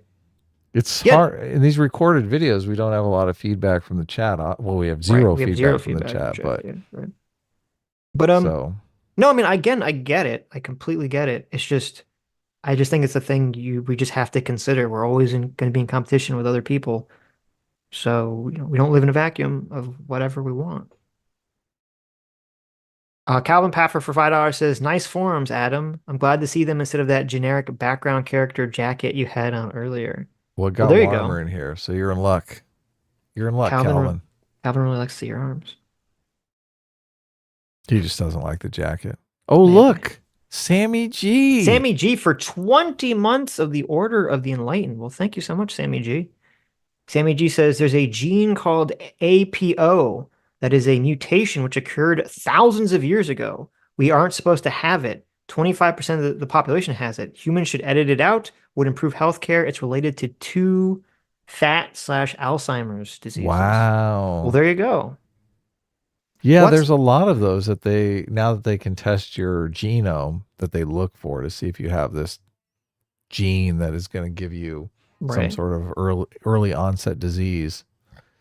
Well, I'm glad you said that, Sammy, because it's actually a really good point that we haven't really touched on, which is people are kind of assuming that whatever natural problem you have through natural birth is, quote, natural and thus like good, when there are mutations that have occurred only 1,000 years ago, which were not natural, or I guess they're natural because it's a natural mutation, but were not like something inherent to the human species for our inception that cause us all these problems. So why should we not, when we have the technology, get rid of these things that came into being by random chance but stuck around and caused us problems, like Alzheimer's disease? Yeah. The world's trying to kill us. We want to stop that. Lives in Dev's Ball specifically for $5 says, I'd love to come on and agree with you. Also, how did we get to gene editing from two gay dudes hiring a hot surrogate? Well, I guess just because the conversation was about people were saying that it was eugenics. And so eugenics obviously turns into this conversation of, gene selection and how that's going to look in the future. So, Right. All using the definition of eugenics that we're right, not actually using, but right. I mean, I guess the next question is because, like, if someone just doesn't like gay people, I mean, what is the argument there? Well, I don't like gay people. Well, we think gay people should have the same rights. Like, I don't know what the conversation is beyond that. I don't think there really is a conversation beyond that. there Um, is, but it's really strange. It's it usually veers into something about being gay is not natural. That's usually the direction that they go. Right, which is doesn't appear to be true Right. scientifically. But so Hitch Waxer for $20. Thank you. Says the problem is that one's right to have a child of their genetics is at odds with the child's right to natural parents. Also, Adam, would you ever talk to like Smith? Their name is Like Smith about economics. He reads a lot of the same books as you guys. We'll talk to anyone. Yeah, sure. So you want to check Well, out that I channel, Adam? should Like Smith. I should take that back. There are certain people that we have deemed bad faith and therefore unworthy of our time. Right, So, but we will talk to most everyone, right. definitely. This Like Smith guy, I don't see why he would be bad faith or Yeah, out I to don't know get anything us or about him, anything. but look him up. Um, so the question is, I would argue, it would seem that humans have a right. Humans have a right to. I'd imagine most people agree. Humans have a right to, through non-coercive means, produce a child of their genetics. I don't know if children have a right to have natural parents, whatever that means. Because if that was Yeah, true, then couldn't wouldn't giving up your child for adoption be illegal? that's a good point. Yeah. So I'm not sure that that is a right. Um, I mean, it's a desirable thing. Usually, it seems like there's, you know, most people want that, or most kids would probably want that, but I don't know if that's actually like a natural right that they have. That's an interesting question. Joseph Wright for 2 hours says, "Tell me how to join and I'll debate you." Well, Adam would have to give you the link somehow. Yeah, what's your position? You don't have to super chat us, just Well, if you could, put in the normal chat. At me in the normal chat and let's see what your position right, is. and then you'd have to DM Adam through some But um I can. other thing, and he could send you the link. So, Dr. Dilla for $2 says, I've seen sickos on X who think dysphoria is good. Yeah, there are definitely crazy people out there. Don't get me wrong. I think a lot of that is people that have dysphoria who are kind of psychologically justifying it to themselves, that it's actually a good thing. It's kind of what I said in the Matt Walsh video about how a lot of people, human psychology is kind of set up to make us say that the struggles we have are good because we can't avoid them. That's kind of a coping mechanism we have. So that I think that's a lot of it. I think a lot of it is just also, woke virtue signaling and that garbage. So Fosimo for $5 says JF Greppi will be debating surrogacy on the Crucible at 9 o'clock Eastern. He also wrote a book, Why Individuals Shouldn't Consent to Gene Editing. Talk to him. Um, I'm really not interested in talking to JF at all about anything, because, he's obviously like a weirdo white nationalist who has some very strange ideas about birth and human populations. I'd rather talk to someone who is like a normal person or a more normal person on the subject. It's not a So white nationalist. that's not a white nationalist. So I don't really want to talk to a white nationalist about this question. So Hey, because Joseph, you say you're anti surrogacy, but what is your argument against surrogacy? That's what because I it's want to know. it's kind of like if someone just comes on, they just like don't like gay people. It's like, okay, I don't, it's like if that's your presupposition, it's like, all right, I guess it's, I don't know where that really goes from that position, but Fondue for $5 says, but Sitch, if people's preference for certain mates is based on their genes, what would anyone date each other after a while? Well, maybe the interesting thing, it's a very actually super interesting question, because there are always going to be differences that different people look for. And there's always going to be different personality traits that different people look for. So, Well, and parental investment is a giant part of the equation in having kids that we're kind of not even really discussing here. So, if you have people that is basically any coupling will produce some super child through gene editing. then everyone can have these super children. The thing that will distinguish them is the parental investment that they get, right? Different amounts of parental investment will distinguish the outcomes of the child. Right. And you'll I mean you'll still be looking for a partner who is going to provide stable parental investment for whatever offspring you edit into existence.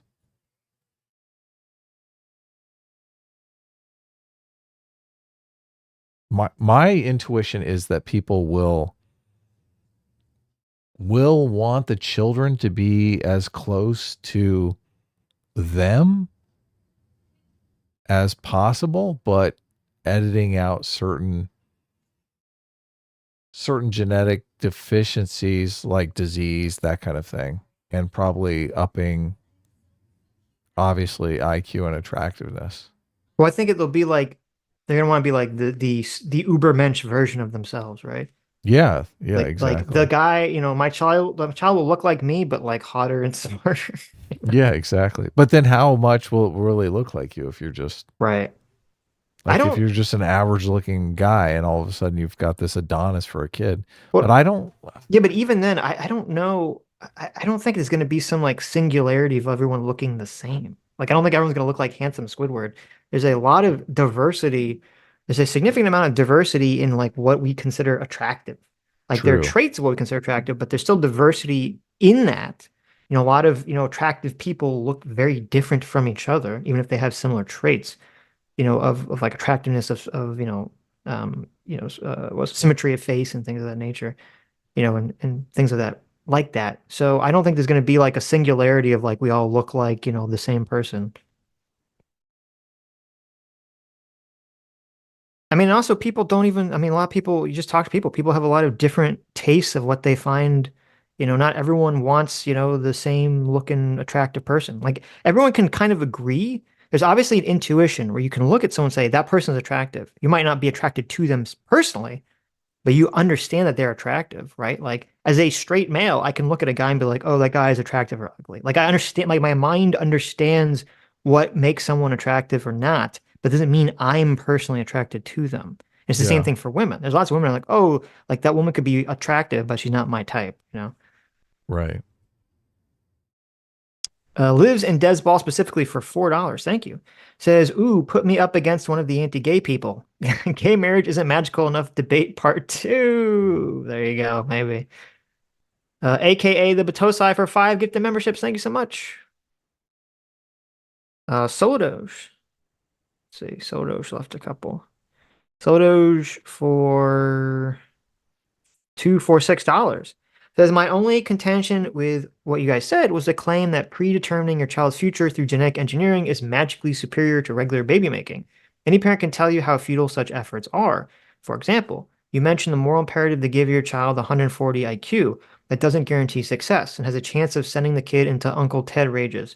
Same with physical ability. You give the kid as a swimmer bodies, but it turns out they hate water. If you believe there's no way to be happy and successful, then you can't also claim there must be a moral imperative to be genetically enforced one way on. If you believe there's no one way to be happy and successful, you can't claim there must also be a moral imperative to genetically enforce one way of being on children. Well, it's not really my argument. I don't think it's either of our arguments, although.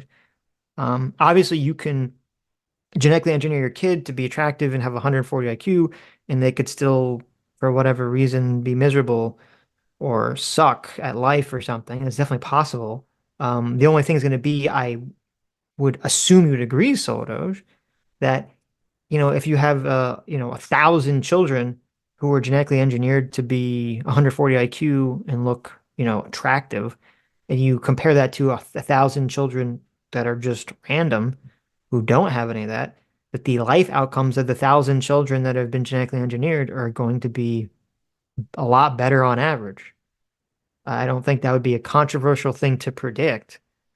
So.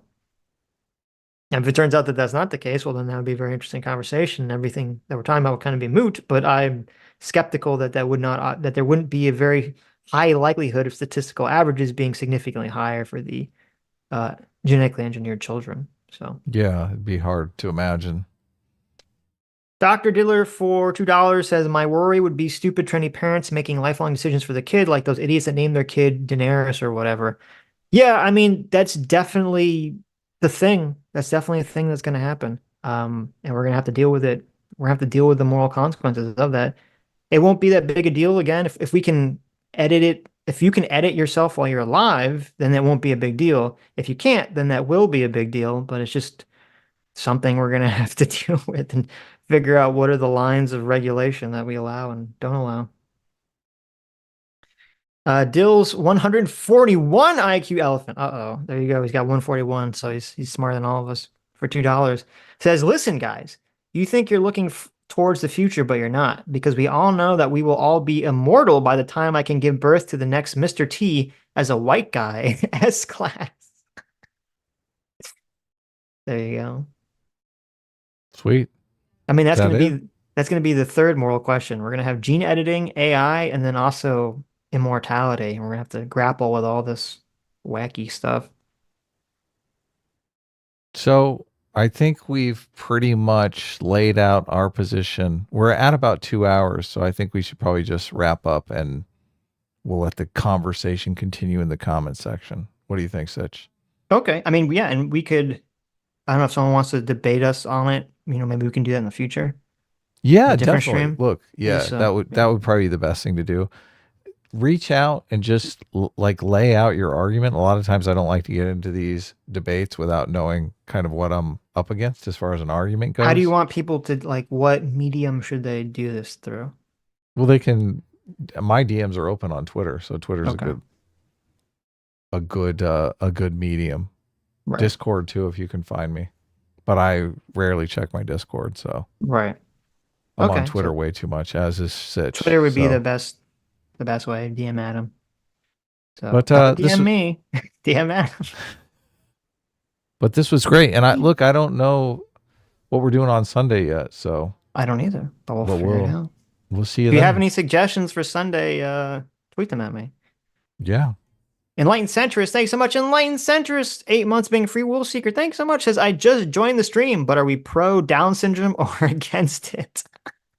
I We am here are against Down against Down syndrome. syndrome. Yeah. I know, very, very controversial hot take. We're against Down syndrome. So, okay, actually, well, this was just a fun little short stream. Thank you guys for coming. Thanks for throwing us very interesting questions to talk about.